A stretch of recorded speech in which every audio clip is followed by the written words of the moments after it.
In fact, with reference to this question, we have been both proactive and reactive as necessary. However, we were not panicked and not driven by emotions. All the possible risks and consequences have been assessed and taken into consideration accordingly. Diplomatic relations and continuous dialogues with the White House and the US Trade Representative Office are taking place continuously. To highlight some of the actions that we have taken, diplomatic measures have been taken.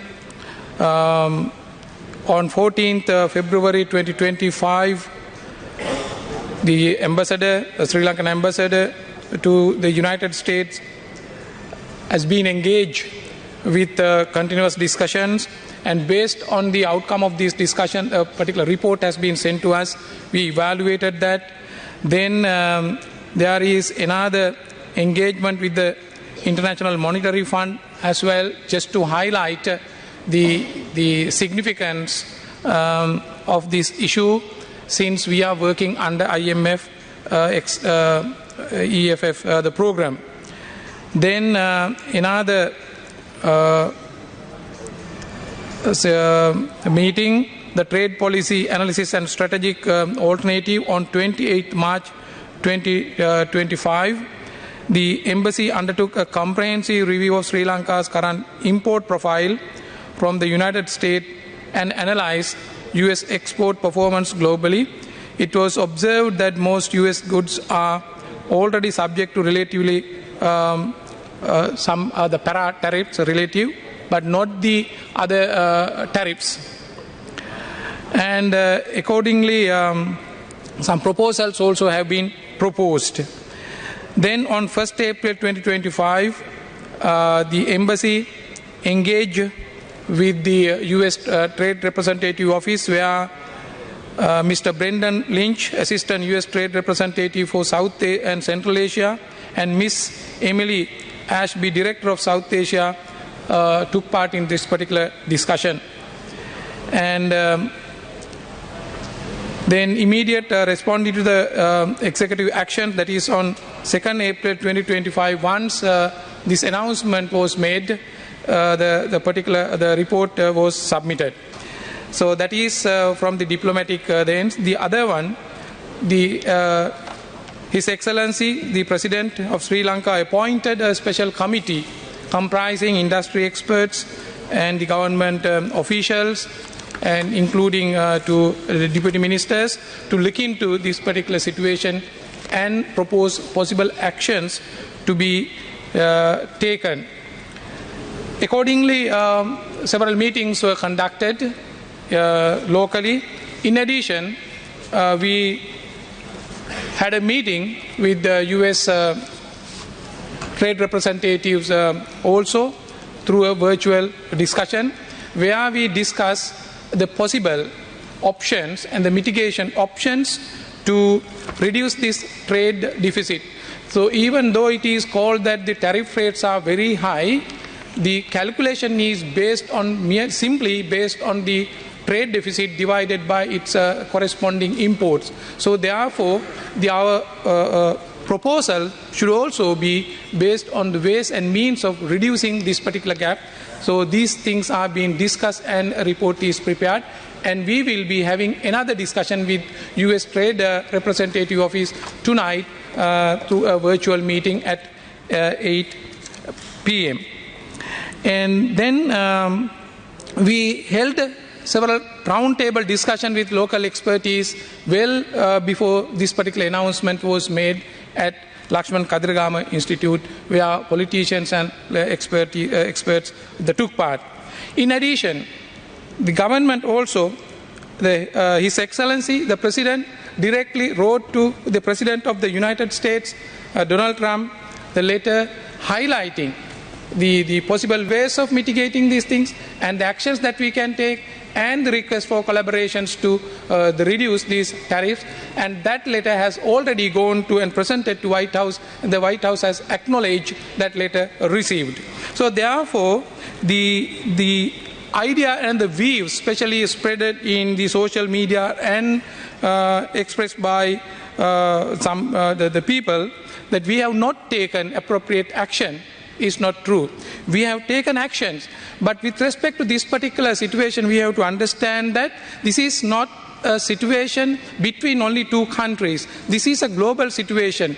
In the United States, the trade barrier, the strategies, and the standard formula has been applied, and there were no room there for any country to proactively negotiate and take a concession. I'll give you two examples. One is India. India went to the United States and had certain discussions about these things, but so there the reciprocal tariff rate is 26%. It is merely 50% of the percentage, that is the trade deficit, that is the trade deficit divided by its import, 85 billion. So it is very clear. It is open for all the countries. That is example number one. Example number two. Categorically, U.S. Treasury Secretary Scott Bessent has expressed this, I quote, on April, so this is before the 2nd April, he says, on April 2nd, each country will receive a number that we believe, I emphasize the word believe, I believe, that represents their tariffs. So for some countries it could be quite low, for some countries it could be quite high. So Treasury Secretary further highlights that they hope that after the announcement, after the nations received it is reciprocal tariff number, will come to us and want to negotiate it down. So it very clearly says that the negotiation for tariff reduction can take place only after this particular announcement. So just giving maybe summarized answer for the few questions about the market diversifications. So apart from this tariff, yes. So that he'll be able to summarize. I think no. Let me finish first. Wait until the Honourable Minister has finished. Yeah, quickly I'll finish. Then, apart from these things, as far as the export market is concerned, so we have already explored and exploring the possible market diversifications.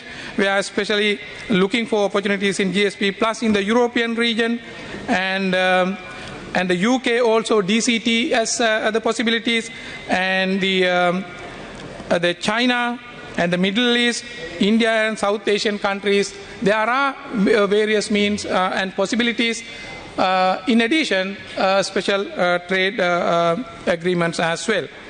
And coming back to detail export and import data for last 5 years, it is clearly indicated that our trade deficit is almost 88% as shown in the numbers. So out of the items that we export to the United States, the 5 items including apparels and the food items and the other the main products, 85% accounts for these 5. So therefore we need to basically pay attention on these 5 items. And about the structure of importation,